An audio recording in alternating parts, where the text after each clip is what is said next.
Indomaret ini adalah tanah milik warga, diduga tanah milik warga RT 01 yang tadinya adalah bekas kantor koperasi TNI AU. Dari kalimatnya saja bekas kantor koperasi TNI AU. Berarti lahannya siapa? Kalau itu tadinya bekas kantor koperasi TNI AU, ya lahannya TNI AU lah, lahannya Lanut. Karena tadinya juga dipakai oleh koperasi Lanut, sekarang menjadi Indomaret. Dan Indomaret ini sudah berdasarkan ketentuan Kementerian Keuangan.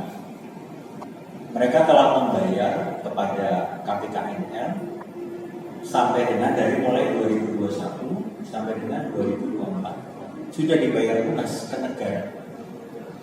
Oke, itu tentang Indomaret. Dan itu perjanjiannya sudah berlangsung sebelum saya menjadi komandan atau orang itu baru ribut sekarang. Apalagi orang yang menyebutkan itu kan tidak mau disebutkan namanya. Kalau tidak mau disebutkan namanya, ya teman-teman jurnalis bisa menyimpulkan sendiri, ya kan? Kira-kira tipe seperti apa ini?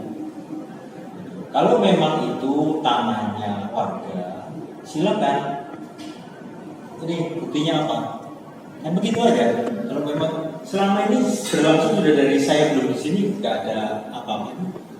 Indomaretnya juga nggak ribut, warga sekitarnya juga nggak ribut. Kenapa orang ini tiba-tiba ribut di media?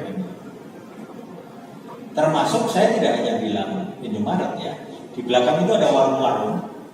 Silakan ditanya di sana. Warung-warung ini memang diwajibkan ya membayar semacam apa kalau kita bilang retribusi atau sewa, demokrasi apa? Sewa. Karena menggunakan tanah negara, tanahnya negara yang dikuasakan kepada TNI AU. Misalnya Mbak siapa namanya Mbak? Sili. Mbak Silvia itu Seli. Namanya Mas. Ya. Kan pasti komunikasi. Mas, aku mau buka usaha di tanahnya Mas. Boleh nggak? Oh boleh, bisa. Tanah ini belum digunakan untuk yang lain, silakan. Besarnya berapa luasnya? Oh, luasnya misalnya 10 kali 10 meter. Oke. Nah, berapa Mas biaya sewanya tanahnya? Ya kan ngobrol sama terus koperasi loh. Terima kasih sudah nonton. Jangan lupa like, subscribe, dan share ya.